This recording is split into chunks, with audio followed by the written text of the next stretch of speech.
Inilah potret daratan yang tersulap menjadi lautan di Kabupaten Demak, Jawa Tengah. Enten ombuak kali angin ngoten niku ta, Mbak. Walah, seduweh. Bagai mimpi buruk yang tak terbayangkan sebelumnya, lebih dari 15 tahun, warga tak lagi menapaki tanah. Kondisinya betul-betul sudah terendam air.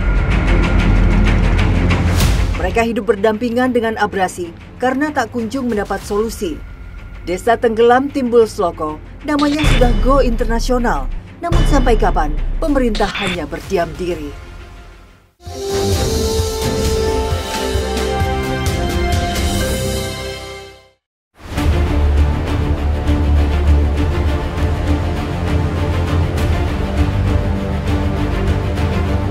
Menginjak daratan kini menjadi mimpi bagi warga kampung Timbul Sloko, Kabupaten Demak.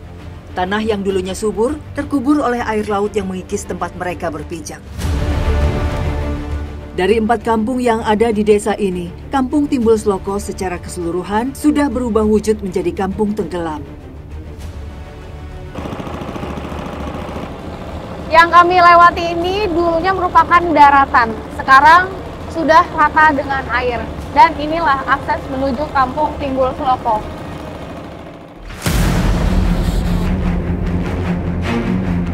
Pagar bambu yang dulunya merupakan pembatas tambak milik warga masih tampak. Kini tambak-tambak itu tinggal kenangan. Air rob menetap dengan ketinggian lebih dari 1 meter. Tak ada jalan bagi kendaraan bermotor untuk mencapai kampung ini.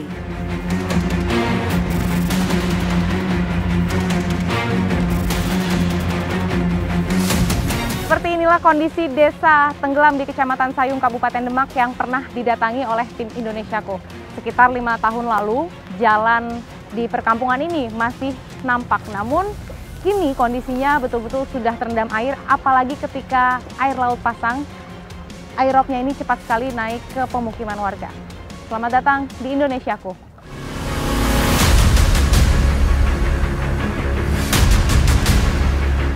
Terdapat lebih dari 110 kepala keluarga yang berkisar 200 penduduk masih menetap di kampung Timbul Sloko. Jalan terapung ini dibangun secara swadaya sekitar 2 tahun lalu. Sebelumnya, tim Indonesiaku datang ke sini pada 2019 silam. Tahun demi tahun silih berganti, keadaan di sini bukannya membaik, malah sebaliknya. Saya bertemu nenek lansia yang sedang mempersiapkan jaring-jaring tangkapan. Tak pernah terbenak olehnya, rumah ia di masa tua mempunyai halaman lautan. Nenek Musyarifah menjadi warga Timbul Sloko sekitar 20 tahun lebih. Awal mula air rob menggenangi pada 2010, nenek ini kehilangan sawah dan tambak miliknya. Kini satu-satunya sumber penghasilan Syarifah hanya bermodal perahu darurat untuk menjaring di dalam air rob.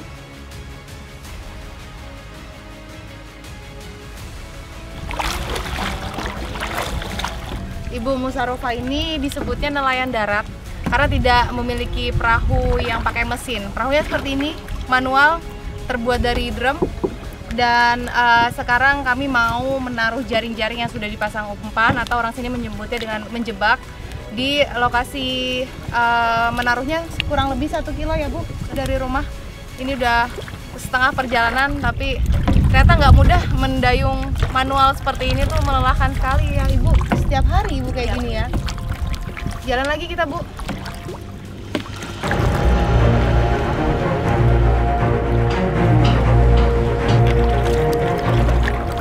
Pegal-pegal yang dirasakan saat mendayung perahu sudah jadi bagian dari keseharian nenek 55 tahun ini. Walau terlihat tak begitu jauh dari bangunan rumah, namun dayung yang hanya mengandalkan piring plastik terasa berat sebab dilakukan di tengah derai ombak. Nah, sekarang sudah hampir sampai di tempat untuk menaruh jaring ini. Lokasinya di sebelah sana. Ternyata caranya itu harus turun dari perahu. Saya sama Bu Musarofah mau jalan ke sana.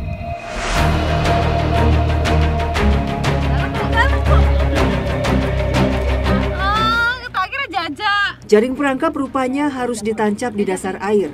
Spot-spot inilah yang menjadi lokasi Musyarifah biasa mendapatkan tangkapan kepiting atau udang. Kami berjalan menelusuri air rob, lalu menebar jaring secara bertahap dan berjarak.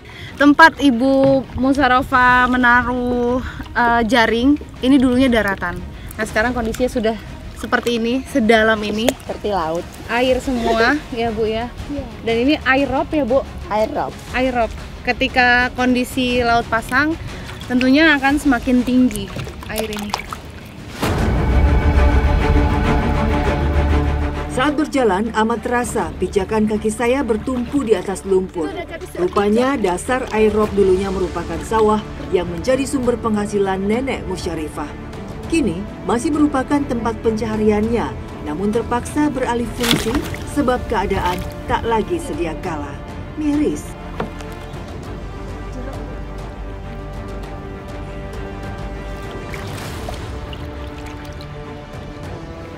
Kalau dibanding dulu, Ibu lebih enak mana?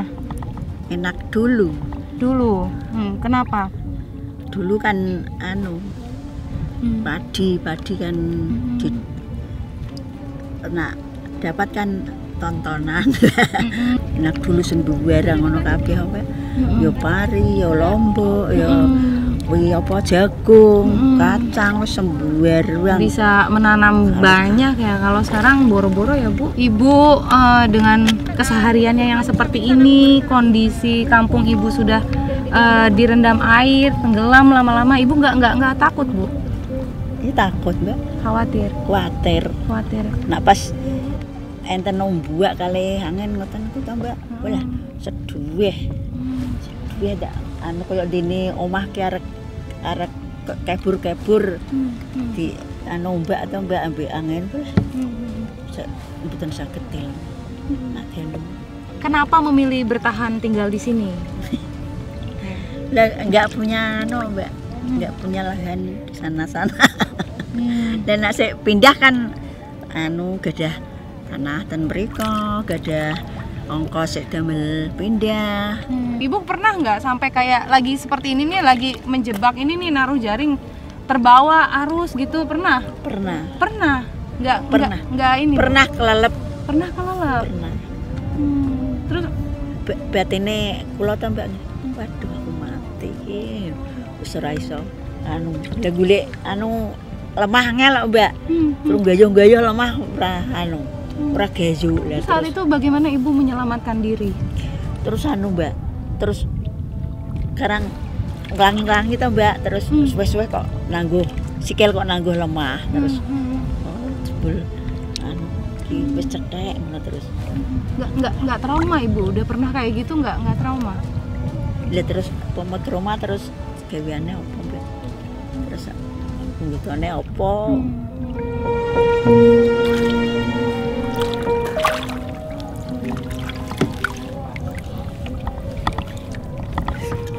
Kayak gitu ya.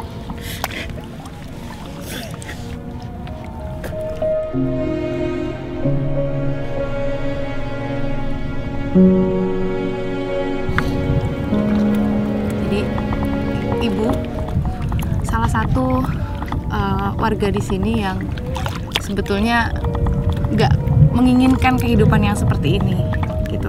Sekarang masyarakat bertahan hidup kebanyakan dengan cara seperti ini, mau tidak mau, karena mereka nggak punya pilihan.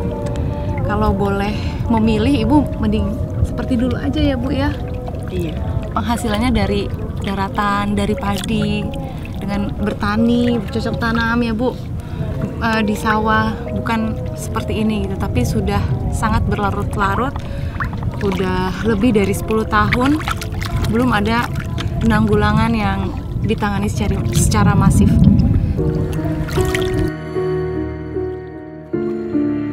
Tak kuat menahan tangis, seolah tak mampu lagi membendung segala derita yang dialaminya selama belasan tahun.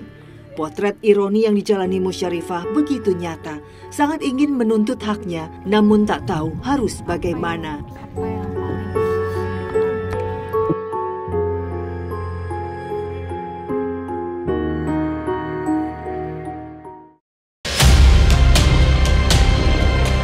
Usai jaring perangkap ditinggal semalaman, keesokan paginya saya dan Bu Musyarifah mengangkat jaring satu persatu. Caranya tidak sama seperti saat memasang di dasar air. Botol plastik yang mengambang menjadi penanda lokasi jaring diletakkan. Kami tinggal menarik botol yang sudah dikaitkan dengan jaring, lalu mengangkatnya ke atas perahu. Cara-cara tersebut dilakoni Bu Musyarifah secara otodidak. Setiap harinya, nenek 5 cucu ini hanya berharap keberuntungan berpihak padanya. Mencari sumber pendapatan yang tak menentu seperti ini terasa amat dilematis, apalagi di usia lanjutnya.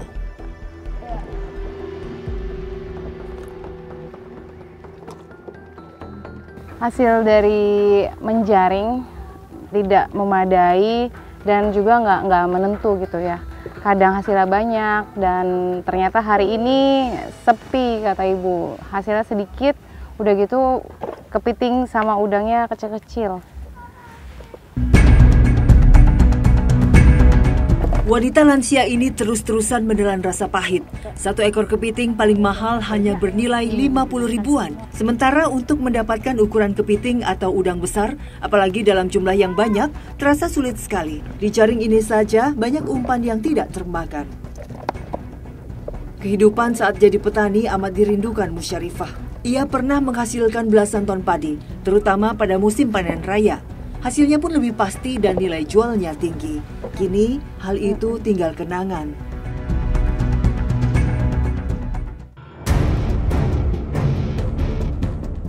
Jalan membungkuk di dalam rumah sudah menjadi hal lumrah yang dilakukan. Jarak antara kepala dengan atap sangat dekat. Potret rumah panggung berada di dalam rumah bertembok mungkin hanya ditemui di sini.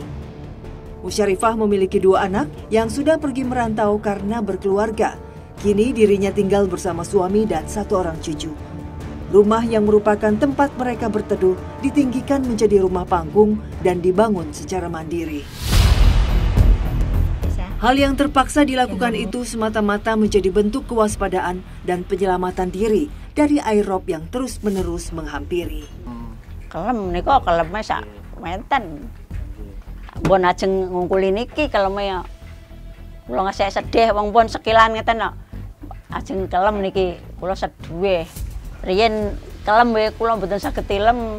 Kula tongok-tongok ngoten niku ngasih padung, ngasih enjing. Tur natap niki ta jebul sedaya niki ditatap ombak niki anu kocone jebul sedaya. Ditatap ombak kok ngatus niki pujuwak ngoten niku bomah ten Brio. Ombake saking gedene pas ndek winganane niku ta. Gangsal 12 dinten ngoten niku terus. Masa ya Allah. Sedih enten rob ageng ngoten niku seduwi. Ajeng dibak mboten saged. Enten rob enten ombak ngoten niku ta. Kula nate enten ombak gedhe kula jebak malah mboten saged wangsul.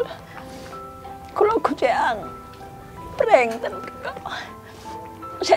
Pinten-pinten jam mentosi niku ombak. Penawaran rumah ya ndak diparingi rumah kali tanah malah kan kredit napa lah terus liatrane kan pundi kok kan kredit mboten saged. Sungguh menyayat hati. Rakyat kecil lagi-lagi menjadi korban dari bentuk zalim para pemimpin. Fenomena abrasi yang merendam pemukiman seperti ini seharusnya bisa ditanggulangi tanpa berlarut-larut.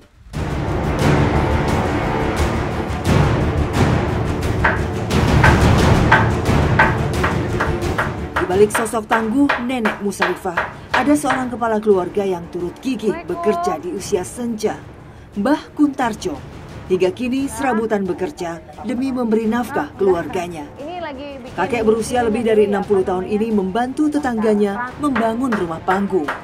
Pria yang sejak lahir dan besar di kampung ini tak menyangka akan menjalani hari tua dengan musibah berkepanjangan seperti ini.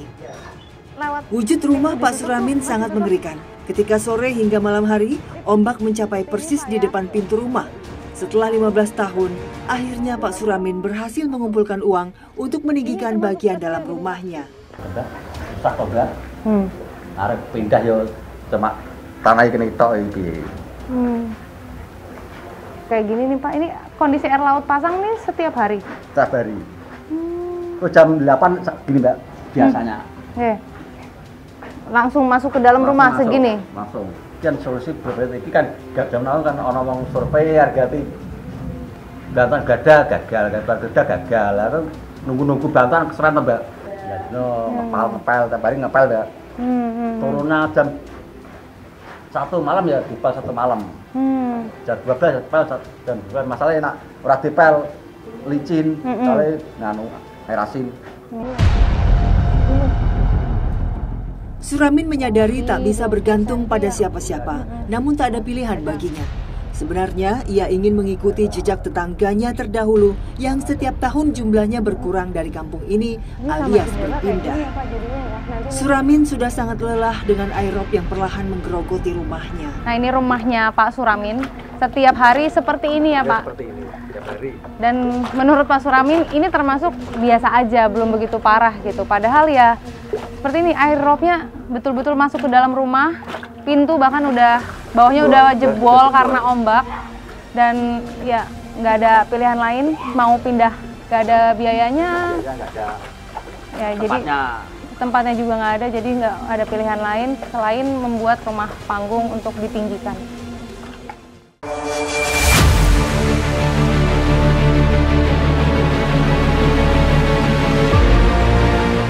Selama berada di desa tenggelam ini, saya dan tim Indonesiaku menempati rumah Bu Musarifah dan Pak Kuntarjo. Tak jarang kepala saya maupun kameramen terbentur. Kami tidak terbiasa menunduk ketika berada di dalam rumah.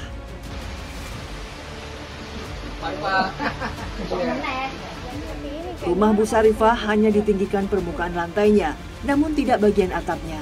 Kini bagian lantai rumah sudah tinggi sekitar 70 cm dari aslinya. Ini kamar siapa? Kamar saya. Heeh.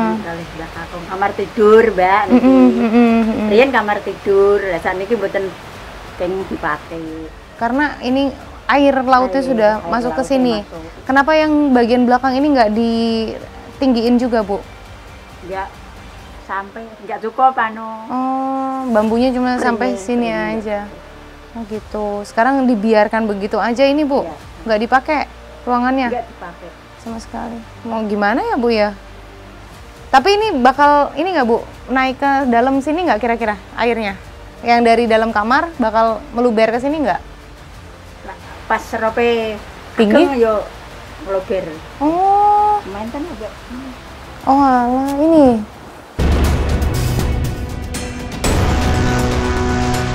Sangat tidak terbayangkan, rumah direndam oleh air laut dan kondisi ini seakan terabaikan. Bukannya tak mau perbaiki, namun realitanya keluarga Bu Musarifah sudah mati-matian demi tetap bertahan. Dan hingga kini tetap tak pernah ada bantuan. Ini kalau tinggi banget bisa sampai ke sini juga, Bu? Iya, bisa.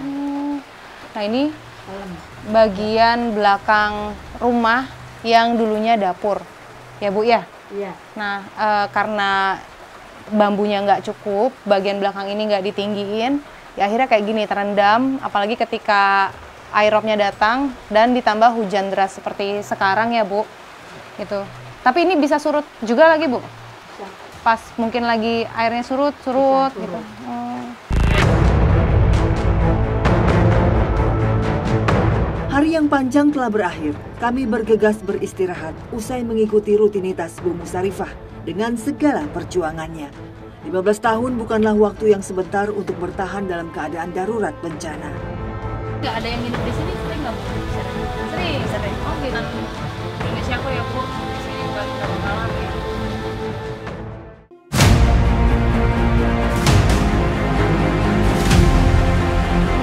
Berbagai upaya pencegahan abrasi sebetulnya pernah dilakukan di desa tenggelam, mulai dari penanaman mangrove hingga sosialisasi wetland. Namun hal itu rasanya sudah terlambat, sebab abrasi telah menetap. Langkah konkret yang lebih tepat hanya penggantian lahan masyarakat. Hal inilah yang sepertinya tidak didengar oleh pemerintah setempat. Meski sudah menjadi sorotan di kalangan internasional, seolah tak berpengaruh apa-apa. Malahan muncul ungkapan bahwa masyarakatnya lah yang betah. Sungguh kontras terdengar. Awal mula timbul Sorokan tenggelam seperti ini tahun 2010. Hanya terbenam satu malam, ada air pasang yang sangat tinggi sehingga tambak sama sawah sudah tidak berfungsi lagi. Sebagian kalau 2007, 2009 sampai 2009 itu hanya sebagian, tapi hilang total di tahun 2010. Dari abrasi yang sangat tinggi yang seperti ini, warga dunia was-was, Mbak. Kalau ada air pasang semalam nggak ada yang tidur. Masalah khawatir nanti air pasang tinggi. Tapi setelah dianalisis sama warga, biasa nih gitu. Kalau air pasang biasanya nyamung tingginya seperti ini. Jadi nggak ada yang was-was, nggak ada yang mau pindah. Terutama yang ada di Timbul Seloko. Timbul Seloko, warga Timbul Seloko itu sudah hampir 10 tahun ini warga tidak pernah melihat tanah. Tapi keadaannya ya juga nyaman, seperti itulah keadaannya. Ada yang pindah tapi nyatanya nggak mau pindah KTP, kakak nggak mau.